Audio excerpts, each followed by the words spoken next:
Hey, how's it going, guys? It's Nate here. And the Dawnguard are absolutely one of Skyrim's most significant factions.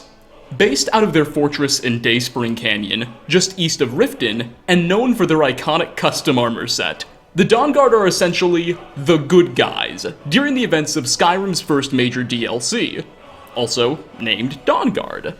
Legend has it, when word broke out that an ancient clan of vampires known as the Volkihar were plotting to blot out the sun and proceed to conquer the realms of men, this faction of vampire hunters quickly formed, or reformed, but more on that later, to oppose them. And thus, the stage was set for an epic jockey for power between those who fight for the living and those who seek to destroy the living's way of life. We've discussed this DLC and many of its tiny details and Easter eggs before on this channel, but we've never specifically delved into this faction and explored all the hidden quirks beneath their tiny shields. So today we will be taking a look at 5 things you probably never knew about the Dawnguard, the faction, not the DLC, in the Elder Scrolls V Skyrim. Starting off, let's talk about some cut content. So, in many ways, the Dawnguard are quite like another prominent organization in Tamriel, the Vigilance of Stendarr. While the Dawnguard are an elite band of vampire slayers specifically, the Vigilance are sort of catch-all hunters of numerous dark creatures and beings. Sure, they go after vampires, but they also hunt werewolves, Daedra, and even Daedra worshippers. Because of this, one would assume that the Vigilance of Stendarr would lend the Dawnguard a helping hand in stopping the undead threat. However, before the DLC even kicks off, we learn that the Vigilance have already been wiped out by the vampires, and their headquarters completely burned to the ground, effectively destroying their operations in Skyrim.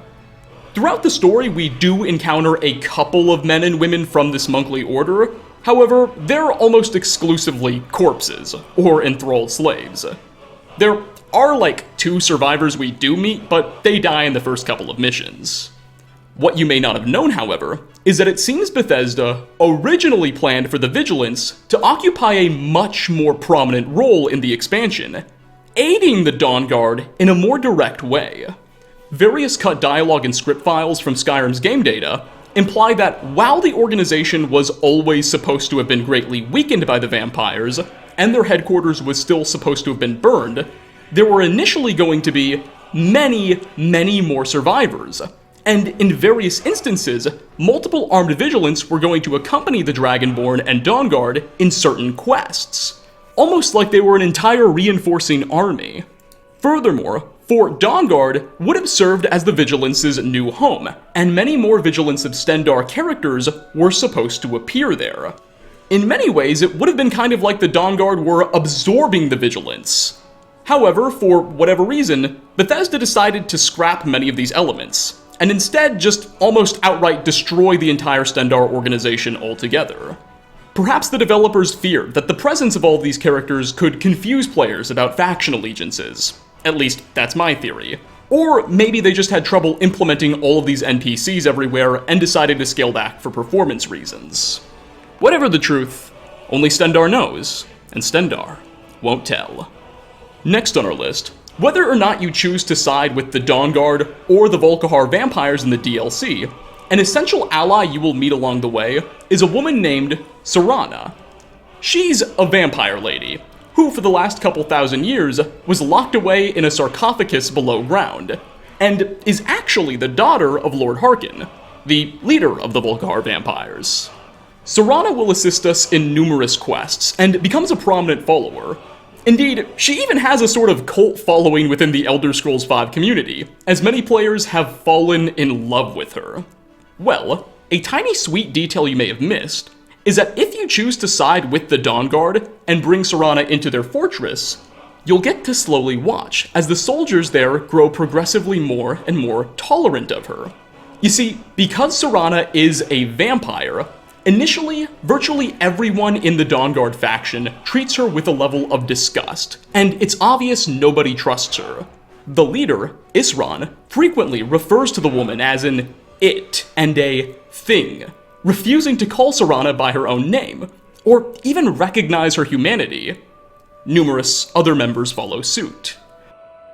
All right, you've heard what it has to say. Now tell me, is there any reason I shouldn't kill this blood-sucking fiend right now? Who knows? Maybe it has a death wish. Maybe it's just insane. I don't really care. It can stay for now. But if it so much as lays a finger on anyone here, I'll hold you responsible. Got it? But by the time you near the end of the guild storyline, the Dawnguard's disposition towards your new friend will seemingly have changed. In the final missions, well after Serana has proven herself as a true, valuable ally, members of the Dawnguard will finally start calling her by her actual first name, and referring to her as a her rather than it, suggesting that she's slowly grown on the guild and earned their respect despite her true nature.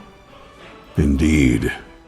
The day hasn't been won while Harkon still walks Tamriel. But what of Serana? Can she be trusted to lift a blade against her own kind, her own family? I honestly find this to be an amazing detail by the writers, and it really furthers the character development of both the Dawnguard and Serana. Now, admittedly, in theory it is possible maybe this wasn't intentional. Like, maybe the writers accidentally had the Dawnguard members start referring to Serana by her name later on, but I don't think so, and, well, I choose to believe that's not what happened. Coming in at number 3, remember how in the beginning of this video, I mentioned that the Dawnguard formed, or reformed, in an effort to fight the Volkihar vampires? Well, let's talk about what that means, and delve into the faction's history, because it's quite interesting. According to various members we can meet and speak with in Skyrim, the Dawnguard trace their origins all the way back to sometime in the Second Era, possibly 1,000 or so years prior to the events of Skyrim, when the Jarl of Riften's son contracted vampirism while adventuring. Unwilling to have his own son killed, but knowing what he would become, the Jarl decided to build a massive fort in his territory to hold him in. This would become Fort Dawnguard in Dayspring Canyon.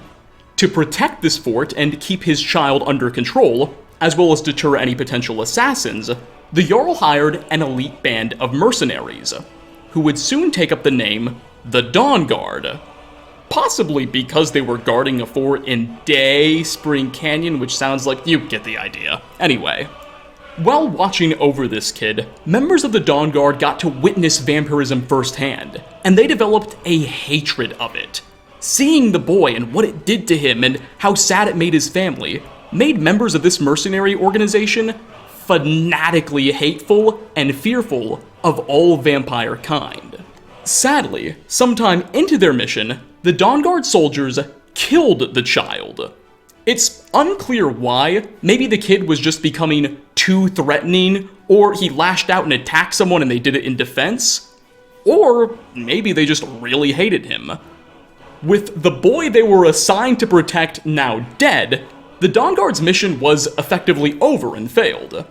However, they still had the fort, they still had an arsenal of weapons, and now they all hated vampires too.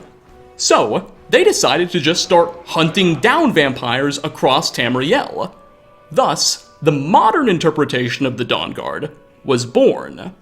Ironically, they were allegedly so good at hunting vampires and reduced the vampiric population across Skyrim so substantially that people began to disregard the undead threat and started to question why the Dawnguard needed to be around anyway. And thus, sometime in the Second Era, they disbanded. For the next few hundred, or heck, maybe even 1,000 years, the guild just ceased to exist, and their fort was abandoned.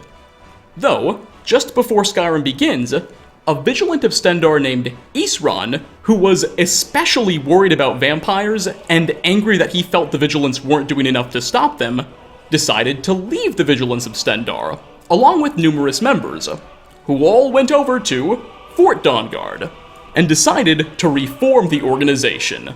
And boom, that's how they got to where they are in Skyrim. And boy oh boy, was Isran proven right. Now, here's the thing. The history that I've just presented you with is what most characters tell us, and indeed seems to be what's generally accepted. However, One of the Dawnguard members we can meet in Skyrim, a woman named Serene Gerard, tells us a slightly different story.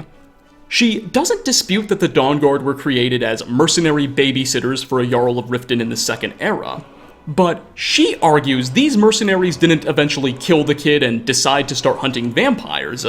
She states that after witnessing how powerful vampirism made that child, the members of the Dawnguard that were watching him all decided to become vampires themselves willingly, and they started terrorizing the Rift and all of Skyrim, before eventually being hunted down to extinction. She, of course, agrees that Isran and those breakoff vigilants did refound the organization with a different purpose. However, her statement of events is very different than the other narrative. So, what's the truth? Were the Dawnguard of old vampire hunters, or vampires themselves? We don't know. Oh well, ignoring a potentially evil past, at least they're the good guys in the present. For fourth spot, and this is in many ways relevant to history, one of the things I find the most frustrating about the Dawnguard as an organization is that they're the only faction in Skyrim that Bethesda seems to have just forgotten about after the game released.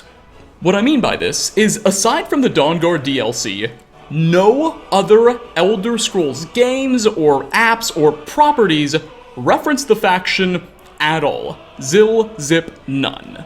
This is especially odd when you consider that the Elder Scrolls Online has just gotten, like within the last 6 months, 2 major expansions, which took players to Skyrim, specifically Western Skyrim. And the big plot point in these expansions is a rising vampire threat. Yeah, I know, it sounds like a carbon copy of the Dawnguard DLC. Yet, in neither of these expansions are the Dawnguard as a faction even brought up once. There are a couple of references to the Volkihar.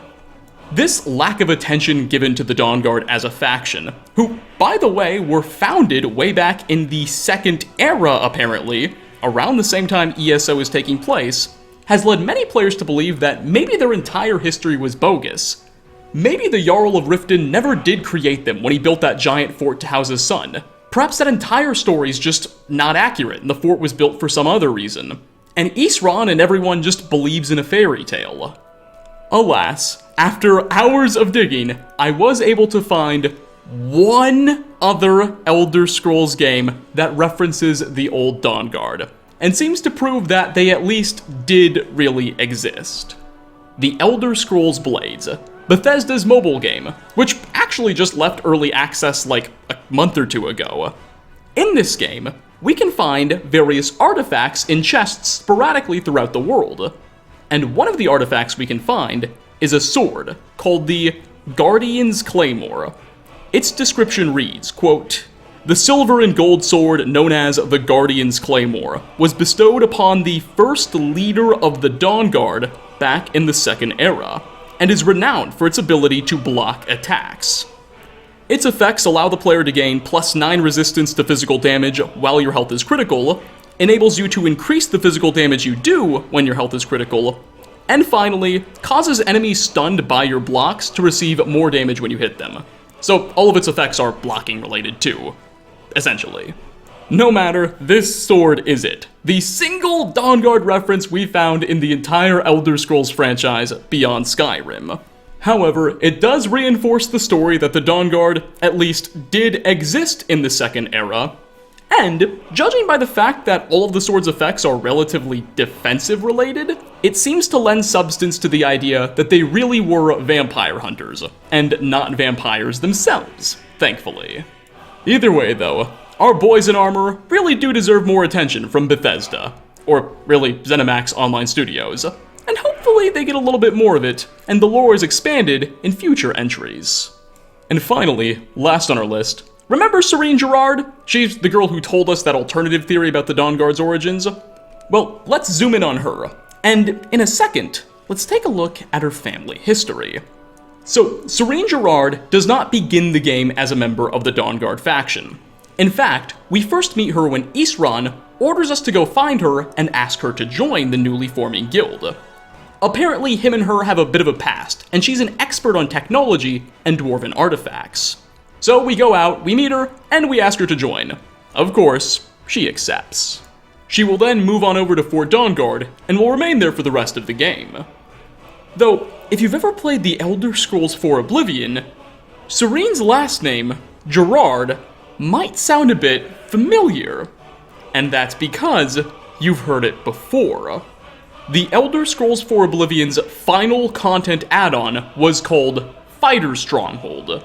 This add-on introduced a new, large player home called the Fighter Stronghold that we would be allowed to live in. Though first, we'd have to clear it. And inside the old Fighter Stronghold was the ghost of a woman named Ariel Gerard, whom we'd have to face off with. The character acted as a sort of boss of the dungeon, and in various books and notes across the location, we could learn about Ariel's backstory. Apparently, back when she was still living, Ariel was a huge follower of Mana Marco, an incredibly gifted necromancer whom many of you probably know very well. At one point in time, she was serving one of Cyrodiil's powerful lords, and planning to help that lord overthrow the Imperial government, before the plan was figured out and she and her lord were locked up in this keep and forced to starve to death. Though, clearly, even after her body passed away, her soul lives on, and it is very, very angry. And so, it would seem Serene, a character in Skyrim who now prides herself on her hatred of the undead, would happen to have a very ironic ancient relative. And with that, we are going to wrap up. 5 things you probably never knew about the Dawnguard, the faction, not the DLC, in the Elder Scrolls V Skyrim. Thanks so much for stopping by, everybody. Which of these fun facts or tiny details did you find to be the most interesting? And what Skyrim, Fallout, or any other game Easter eggs do you know of that we haven't tackled yet? Leave a comment down below. As always, like ratings are very much appreciated. Again, thanks for watching, and hope to catch you all in my next video. Peace out, everyone.